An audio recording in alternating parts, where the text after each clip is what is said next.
నమస్కారం వార్తలకు స్వాగతం. ముందుగా ముఖ్యాంశాలు.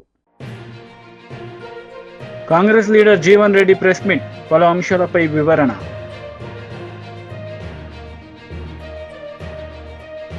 బీఆర్ఎస్ లీడర్ ప్రెస్ మీట్, పలు అంశాలపై వివరణ. బీఆర్ఎస్ లీడర్ మీడియా సమావేశం నిర్వహించారు. ఈ సందర్భంగా పలు అంశాలపై ఆయన మాట్లాడారు. రిలీజ్ చేయాలని చెప్పి ఈరోజు క్యాబినెట్లో మీరు చర్చించి రైతాంగం పట్ల ఒక సానుకూలమైన నిర్ణయం తీసుకుంటారని చెప్పి ఆశిస్తున్నాను నేను. ఇదే సందర్భంలో మీరు ఎన్నికలప్పుడు బోనస్ రైతుకి ప్రతి క్వింటాల్కి పంట పండించినటువంటి వరి ధాన్యానికి 500 రూపాయలు చొప్పున ఇస్తా అన్నారు. మీకు అందరికీ తెలుసు, తెలంగాణ రాష్ట్రంలో 1,20,000 ఎకరాల వరి ధాన్యం నాట్లేస్తారు. దాదాపు 1 కోటి టన్నుల వరి ధాన్యం పండుతుంది తెలంగాణలో. గత లెక్కలన్నీ కూడా గత 10 సంవత్సరాల నుంచి ఏ సంవత్సరం ఎంత పంట పండింది, ఖరీఫ్లు ఎంత పండింది, రబీలు ఎంత పండింది, లెక్కలందరికీ తెలుసు. మీకు తెలుసు, నాకు తెలుసు. అది వెబ్సైట్లో ఉన్నాయి. చూస్తే మనకు అర్థమైంది ఏంటంటే వర్షాకాలపు పంటలో మాత్రమే సన్నవడ్లు ఇస్తారు. యాసంగిలో సన్నపు వడ్లు నాటేయరు రైతులు. కారణం ఏంటి? అది సన్నపు వడ్లు మరి నవంబర్లో, డిసెంబర్ మొదటి వారంలో, చివరి వారం వరకు నాట్లేస్తారు. పంట March, April, even May first వీక్లో వస్తుంది కోతలు. అప్పుడు తీవ్రమైన ఎండలు ఉంటాయి. 36, 37, 40 డిగ్రీ సెంటిగ్రేడ్ ఉంటుంది. ఆ వడ్లు పగిలిపోతాయి, సన్నపు వడ్లు. కాబట్టి రైతు యాసంగి పంట అంటే రబీలో సన్నపు వడ్లు నాటేయరు, కేవలం వర్షాకాలంలో ఇస్తారు. వేసింది కూడా ఎంత? చాలా తక్కువ. వర్షాకాలం అయితే 30 to 40% సన్నపు వడ్లు వేస్తారు, 60 to 70% దొడ్లు వడ్లు ఉంటాయి. ఇంకా యాసంగి రబీలు అయితే 10% కూడా వేయరు. ఏది సన్నపు వడ్లు, 90% దొడ్డు వడ్లు వేస్తారు. మీకు తెలుసు, తెలంగాణ వ్యవసాయ విశ్వవిద్యాలయం ప్రొఫెసర్ జయశంకర్ గారి పేరు మీద ఉన్నటువంటి విశ్వవిద్యాలయం లోపల కొత్త కొత్త వంగడాలను తీసుకొచ్చారు. కూనారముని, జై శ్రీరామ్, తెలంగాణ మసూరి, ఇలాంటివన్నీ కూడా ఉన్నాయి. అవి ఎట్లా కేటగరైజ్ చేస్తారు? అవి దొడ్డ, సన్న అనేది ఇంతవరకు కొన్ని వడ్ల కొన్ని కేటగిరీస్ తేల్చలేదు. ఇంకా నెంబర్స్ ఉన్నాయి, అవన్నీ ఆ రకాలే. అదొక పెద్ద కన్ఫ్యూజన్ ఉంది ఇప్పుడు. మీరు 500 రూపాయలు సన్నపు వడ్లకు మాత్రమే ఇస్తా అన్నదంటే ఎగ్గొట్టడానికి అన్నారు. మీరు కేవలము దాన్ని మీరు బోనస్ బోగస్ కోసం, బోనస్ బోగసే మీరు అట్లా ఆలోచిస్తే, చిత్తశుద్ధికి రైతుకి, నిజంగా పంట పండించినటువంటి రైతుకి మీరు బోనసే ఇవ్వదలుచుకుంటే మీరు ఈ కేటగరైజేషన్ చేయొద్దు. సన్నపు వడ్లు, దొడ్డు వడ్లు ఉండొద్దు. ఎందుకంటే తెలంగాణలో పండించేదే దొడ్డు వడ్లు. కారణం ఏంటంటే వాతావరణం. దీనిపైన నేను ప్రణాళిక సంఘం ఉపాధ్యక్షుడు ఉన్నప్పుడు మరి ఆనాటి మంత్రి నిరంజన్ రెడ్డి గారు,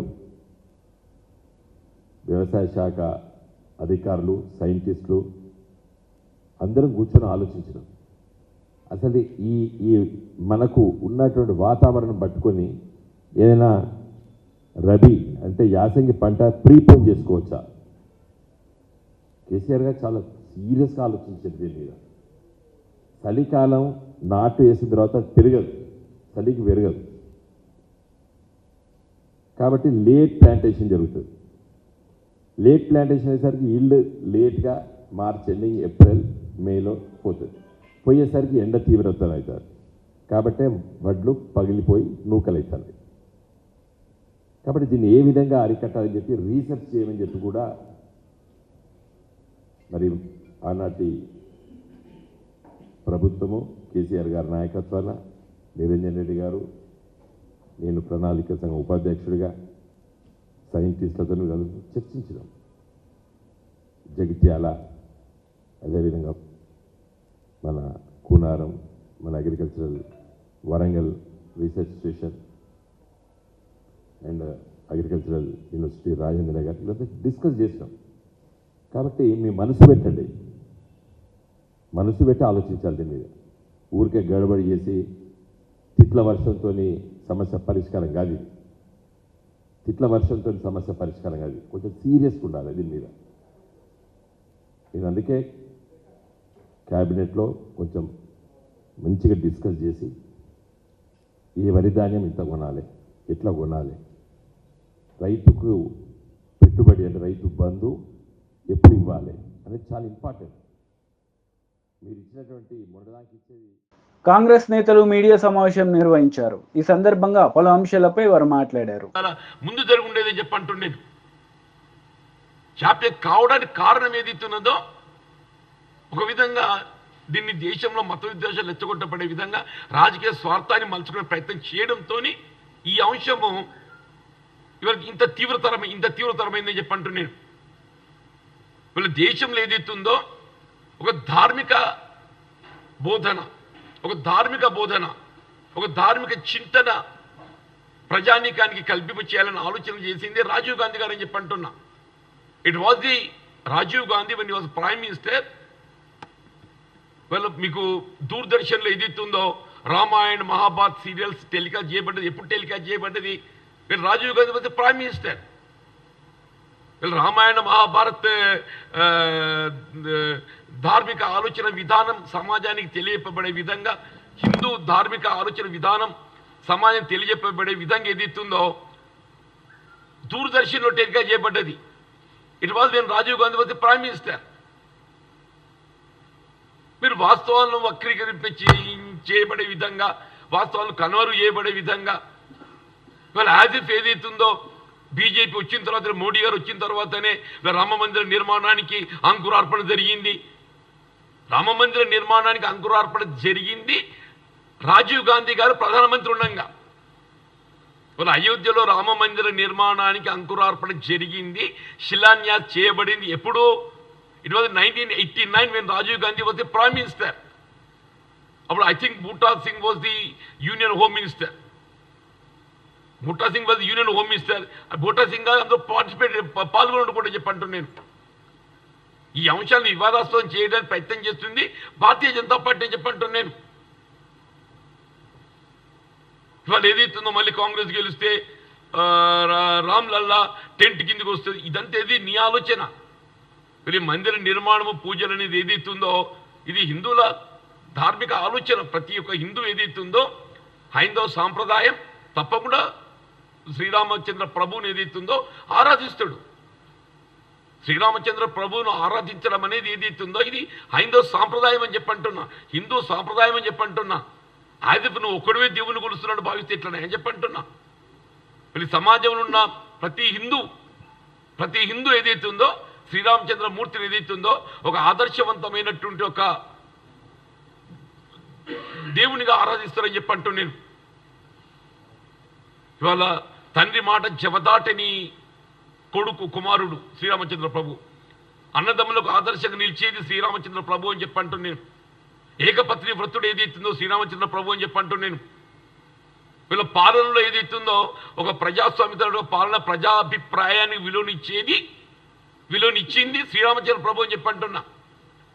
ప్రజాభిప్రాయానికి విలువనిచ్చి ప్రజాభిప్రాయానికి అనుగుణంగా పాలన చేసింది శ్రీరామచంద్ర ప్రభు అని చెప్పంటూ నేను. అటువంటి శ్రీరామచంద్ర ప్రభు పాలనను రాజీవ్ గాంధీ గారు ఏదైతుందో అలా ఆదర్శంగా తీసుకున్నాడు. రాజీవ్ గాంధీ గారు ఆదర్శంగా తీసుకున్నాడని చెప్పంటూ నేను.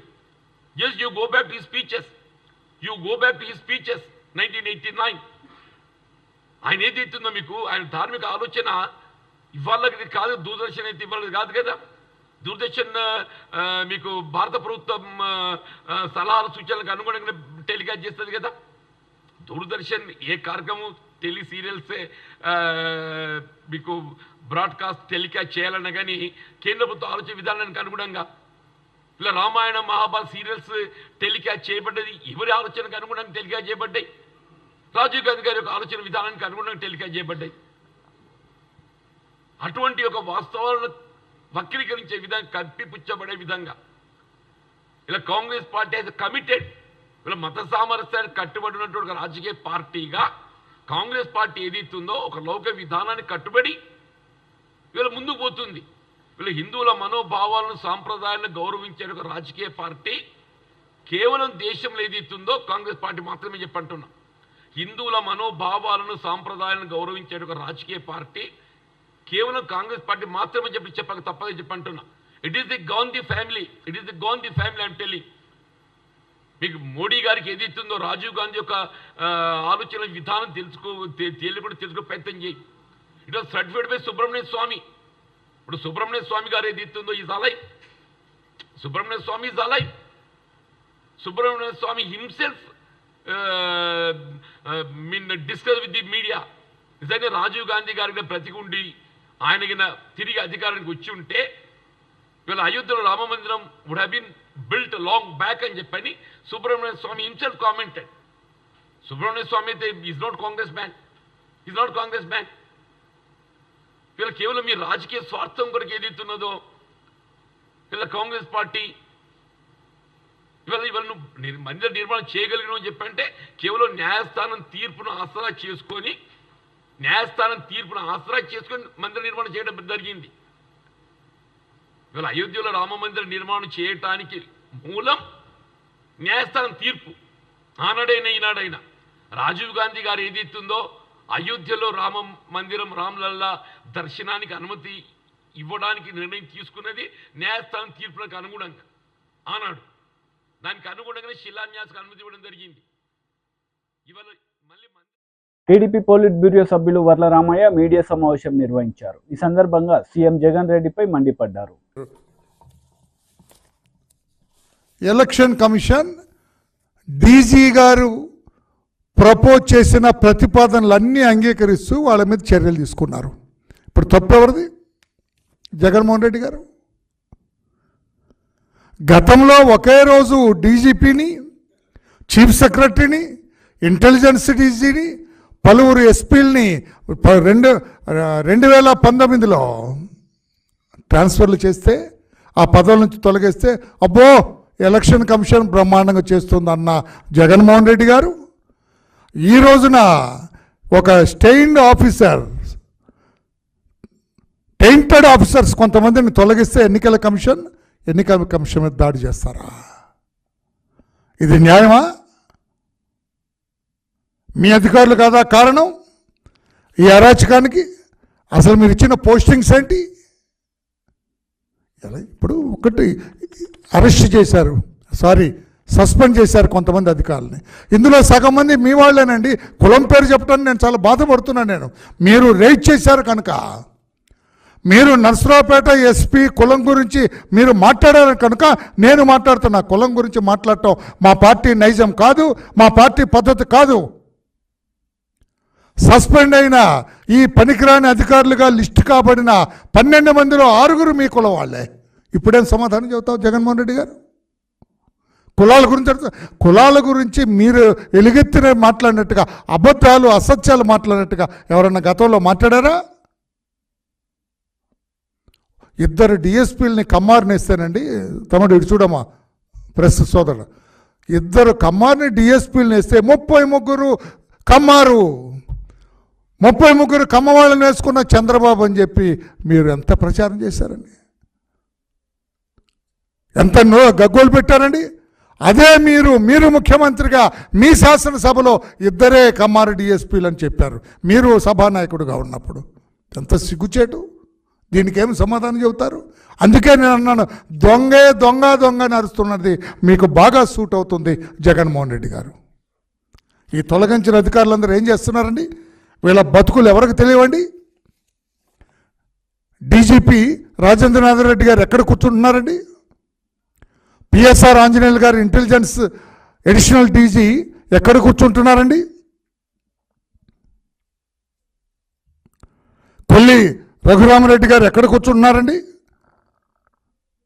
ధనుంజయ రెడ్డి గారు, సిఎస్ గారు, రాజేంద్రనాథ్ రెడ్డి గారు, కొల్లి రఘురామరెడ్డి గారు, సీతారామాంజనేయులు అందరూ ఒక చోట కూర్చొని వీరంతా పోలింగ్ రోజున మీరందరూ ఎక్కడున్నారు చెప్పగలరా?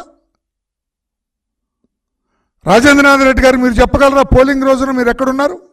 సీతారామాంజనేయులు గారు ఎక్కడున్నారు? మీ విధి నిర్వహణలో ఉన్నారా? మీరందరూ కూర్చొని కింది అధికారులతో మీరు మాట్లాడలేదా? మీరు డైరెక్షన్స్ ఇవ్వలేదా?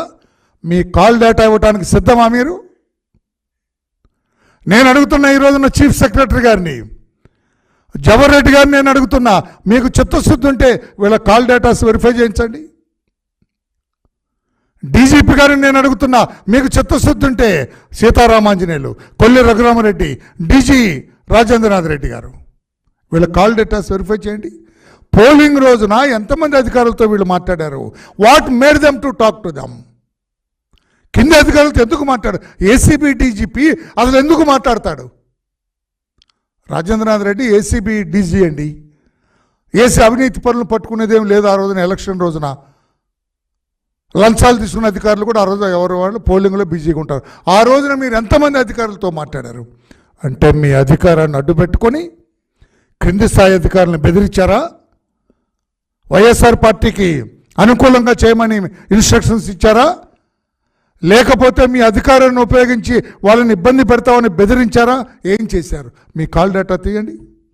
మీకు ధైర్యం అంటే మీ కాల్ డేటా బయట పెట్టమని చెప్పి కూడా నేను అడుగుతున్నాను. నేను ఇంత నలుపు మీ దగ్గర పెట్టుకొని ఎలక్షన్ కమిషన్ మీద పడాలని చుట్టం ఎంతవరకు న్యాయం అని చెప్పి కూడా నేను అడుగుతున్నా. ఈ అరాచకాలన్నిటికీ కారణం వైఎస్ఆర్ కాంగ్రెస్ పార్టీ, జగన్మోహన్ రెడ్డి గారు. మీరు మీ అధికార దాహం కారణం, మీ అవినీతి సామ్రాజ్యం కారణం, మీ నేర చరిత్ర కారణం, మీ రక్త చరిత్ర కారణం. లేకపోతే ఇన్నాక చేయాలంటే మాచర్లలో వేర్ ఈజ్ అవర్ ఎమ్మెల్యే? ఈరోజున ఎక్కడున్నాడు ఎమ్మెల్యే? పిన్నెల్లి రామకృష్ణారెడ్డి గారు ఎక్కడున్నాడండి? అతని తమ్ముడు వెంకట్రామరెడ్డి వేర్ ఈజ్ హి? వీళ్ళిద్దరిని హౌస్ అరెస్ట్ చేస్తే పోలీసుల కళ్ళు కప్పి పారిపోయారు. పారిపోయి ఎక్కడికి వచ్చారు? They have come down to CMO's office, chief minister ఆఫీస్కి వచ్చారు. బీజేపీ లీడర్ మీడియా సమావేశం నిర్వహించారు. ఈ సందర్భంగా పలు అంశాలపై ఆయన మాట్లాడారు. చెప్పాము మేనిఫెస్టోలో మీరు సన్నవడ్లు దొడ్డు వడ్లు అని చెప్పలేదు. ప్రతి క్వింటాల్కి మీరు 500 రూపాయలు బోనస్ ఇస్తామన్నారు. మరి ఇప్పుడేమో లీక్ ఇచ్చారు, సన్నవడ్లు అని చెప్పి లీక్ ఇచ్చారు. అది మంచిది కాదు. మరి ఖచ్చితంగా దీంట్లో కూడా రిప్రజెంటేషన్లో కూడా మెన్షన్ చేశాం. మీరు వడ్లకు 500 రూపాయలు బోనస్ ఇస్తామన్న మాదిరిగానే 500 రూపాయలు వడ్లకు బోనస్ ఇవ్వాల్సిందిగా కూడా డిమాండ్ చేశాం. అది రిప్రజెంటేషన్లో కూడా రాయడం జరిగింది. మరి వారే చాలాసార్లు ఆగస్ట్ 15th అని చెప్పారు కదా. మరి ఆగస్ట్ 15th వరకు వెయిట్ చేయాలి కదా.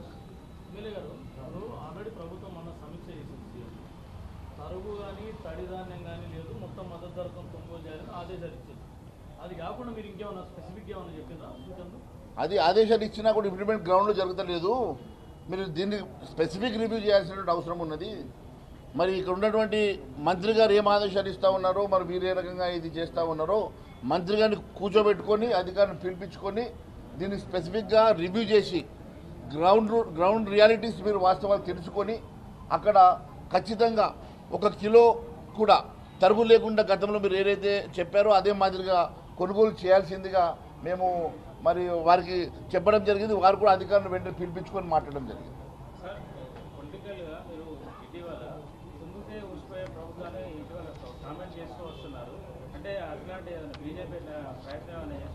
భారతీయ జనతా పార్టీ ఎప్పుడు కూడా ఇటువంటి వాటిల్లో ఇన్వాల్వ్ కాదు. అలాంటి అవసరం మాకు లేదు.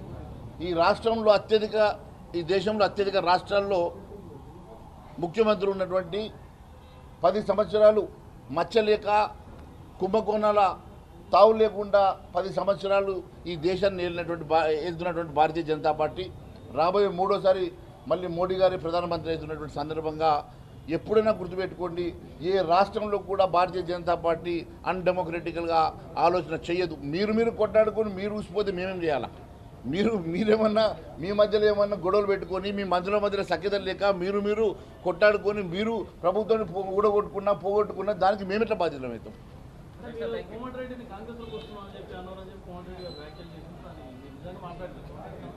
కోమటిరెడ్డి అంటే బీజేపీకి వస్తా అంటున్నా.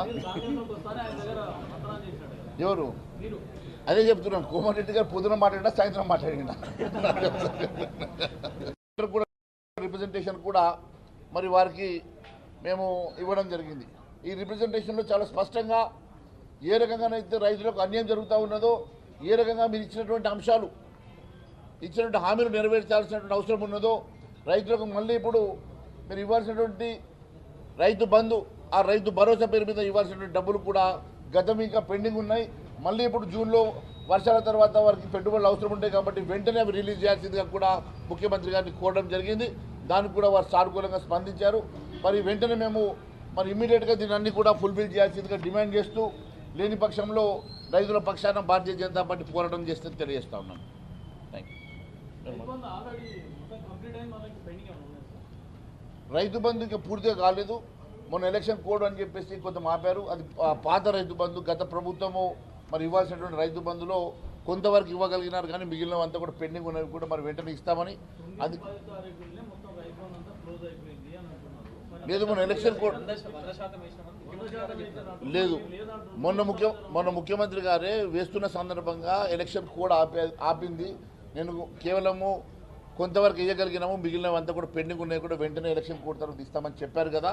దాంతోపాటు ఇప్పుడు కొత్తగా వేయాల్సినటువంటి రైతు భరోసా, ఇప్పుడు ప్రభుత్వం ఇవ్వాల్సిన రైతు భరోసా కూడా గతంలో మన 5 ఎకరాలకు 10 ఎకరాలకు రిస్ట్రిక్ట్ చేయకుండా మీరు ఇస్తామన్నటువంటి రైతు భరోసాని పూర్తిగా గత ప్రభుత్వం ఇచ్చినట్టుగా అందరికీ వర్తింపజేసే విధంగా మీరు మేనిఫెస్టోలో పెట్టిన విధంగా 15,000 కాడికి కూడా మీరు రైతు భరోసాను వేయాల్సిందిగా మేము డిమాండ్ చేశాము. ఖచ్చితంగా మరి వెంటనే వేయడం వల్లనే రైతులకు లబ్ధి జరుగుతుంది, పెట్టుబడి సాయం కింద పనికొస్తుంది. ఎందుకంటే ఒకవైపు మనము బీఆర్ఎస్ లీడర్ మీడియా సమావేశం నిర్వహించారు. ఈ సందర్భంగా పలు అంశాలపై ఆయన మాట్లాడారు. టెండర్లో 330 కోట్ల రూపాయలు అదనంగా కోడ్ చేసిన వాళ్లకు టెండర్లు ఇస్తారా? ఇది కుంభకోణం కాదా? ఇందులో ముఖ్యమంత్రి గారి స్థాయి లాంటి వ్యక్తుల హస్తం లేకుంటే, స్వయంగా సంబంధిత శాఖ మంత్రి గారి యొక్క హస్తం లేకుంటే ఇది సాధ్యం ఎట్లా అవుతుంది? పైగా ఇలా గ్లోబల్ టెండర్ల మీద గతంలో ధాన్యానికి వేసినటువంటి గ్లోబల్ టెండర్దారులు ఎవరైతే ఉన్నారో ఏజెన్సీలు, ఆ ఏజెన్సీలు ఎవరంటే ఇప్పుడు అంటే ఏ విధంగా కుమ్మక్కైలని చెప్పడానికి ఇవాళ మీ ముందు కొన్ని ఎగ్జాంపుల్స్ పెట్టడం జరుగుతూ ఉన్నది. కేంద్రీ బండార్ అనే సంస్థ 57 రూపాయలు కిలో బియ్యానికి కోడ్ చేసిందండి నిన్న టెండర్లో. ఇంకొక సంస్థ ఎల్జీ ఆగ్రో ఇండస్ట్రీ అని 56 రూపాయల 90 పైసలు చేసింది, అంటే 10 పైసలు మాత్రమే తేడాతో చేసింది. మూడో సంస్థ హిందుస్థాన్ ఎంటర్ప్రైజెస్ అనేది కూడా 56 రూపాయల 90 పైసలే కేజీకి కోడ్ చేసింది. నాకాఫ్ అనే సంస్థ 56 రూపాయల 90 పైసలు మాత్రమే కోడ్ చేసింది. ఇంత పెద్ద టెండర్లో 2,20,000 మెట్రిక్ టన్నుల సన్న బియ్యాన్ని సప్లై చేసేటువంటి టెండర్లలో 10 పైసల తేడాతో 4 సంస్థలు పోటీ పడడం అంటేనే కుంభకోణం. ఇది మార్కెట్ విలువకు సమీపంలో లేదు, రూపాయి అటు ఇటుగా కూడా లేదు కనీసం. అంటే పూర్తిగా దీన్ని ప్లాన్ చేసి టెండర్ను రిన్యూ చేసి ప్రభుత్వ పెద్దలే ఈ టెండర్ ఈ సంస్థలకు వచ్చేటువంటి కుట్ర చేశారు. పైగా ప్యాడీకి సంబంధించి 35 లక్షల మెట్రిక్ టన్నులు గతంలో ఎట్లయితే గ్లోబల్ టెండర్లు నిర్వహించినటువంటి సందర్భంగా ఆ టెండర్లు దక్కిన సంస్థలే ఈ సంస్థలు. అంటే ప్యాడీకి ఏ టెండర్లు ఎవరికైతే దక్కినాయో ఆ సంస్థలకే మళ్ళా 2,20,000 మెట్రిక్ టన్నుల సన్న బియ్యం సరఫరా సంబంధించి కూడా ఇవాళ కిలోకి 15 రూపాయల అదనపు ధర చెల్లిస్తూ వాళ్ళకు టెండర్లు వచ్చేటువంటి విధంగా ఇవాళ కాంగ్రెస్ పార్టీ ప్రభుత్వము ఇవాళ ప్రయత్నం చేస్తూ ఉన్నది. కాబట్టి దీంట్లో దాదాపుగా 1000 కోట్ల పైచిలుకు కుంభకోణం జరుగుతూ ఉన్నది. రైస్ మిల్లుల దగ్గర అదనంగా టెండర్లు తెలంగాణ ప్రభుత్వం పౌర సరఫరాల శాఖ ఇచ్చింది. ప్రైవేట్ వాళ్ళు టెండర్ దక్కించుకున్నారు. టెండర్ ధర పోగా అదనంగా డబ్బులు వసూలు చేయడము క్వింటాల్కి 230 రూపాయలు అంటేనే ఆ డబ్బులు ఢిల్లీకి కట్టాలి, అధికారులకు కట్టాలి, తర్వాత ముఖ్యమంత్రి పేషికి కట్టాలి, సంబంధిత మంత్రి కట్టాలి అనేటువంటి విధంగా రైస్ మిల్లర్లను వేధింపులకు గురి చేస్తున్నటువంటి టెండర్ దారులపైన చర్య తీసుకోవాలి. పైగా ఎక్స్టెన్షన్ గురించి ఒక కుట్ర జరుగుతూ ఉన్నది. ఎక్స్టెన్షన్ కూడా వాళ్ళకి ఇవ్వాలని, వాళ్ళకు ఇచ్చినటువంటి టైం కూడా అయిపోయింది. వాళ్ళకి 3 నెలల టైంలో వాళ్ళు డబ్బులు కట్టాలి. డబ్బులు కట్టలేదు ప్రభుత్వానికి. వాళ్ళపైన చర్యలు తీసుకోవాల్సింది పోయి వాళ్ళకి ఎక్స్టెన్షన్ ఇచ్చేటువంటి ప్రయత్నం చేస్తూ ఉన్నారు సివిల్ సప్లై శాఖ మంత్రి ఉత్తమ్ కుమార్ రెడ్డి గారు, సంబంధిత కమిషనర్ గారు కూడా, డిఏ చౌహాన్ గారు ఐపీఎస్ ఆఫీసరు.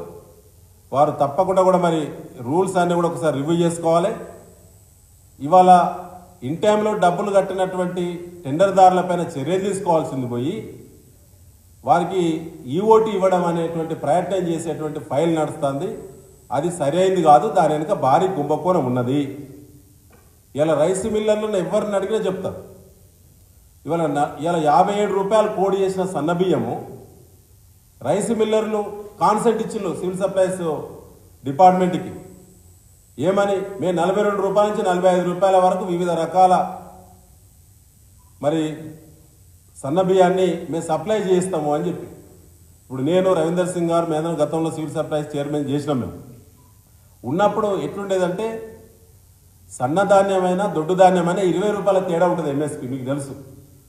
20 రూపాయల తేడా కాడ ఎందుకని చెప్పి యూనియన్ పిలిపించి మాట్లాడి జిల్లా కలెక్టర్ సివిల్ సప్లైస్ అంటే జేసీ గారు వారికి ఇన్స్ట్రక్షన్స్ ఇచ్చి ఎక్కడైతే సన్నధాన్యం ప్రొడక్షన్ వస్తూ ఉన్నదో అక్కడ సన్నధాన్యానికి సేకరణ సంబంధించిన సపరేట్ పీపీసీలు పెట్టి, ప్యాడీ ప్రొక్యూర్మెంట్ సెంటర్లు పెట్టి రైస్ మిల్లర్లకు చెప్పడం ద్వారా ఆ పంటను వాళ్ళ ధాన్యాన్ని దించుకొని సపరేట్గా ఆనాడు మరి దొడ్డు బియ్యం ధరకే సన్న బియ్యాన్ని ఇచ్చేటువంటి ఆనవాయితీ ఈ రాష్ట్రంలో కొనసాగేది.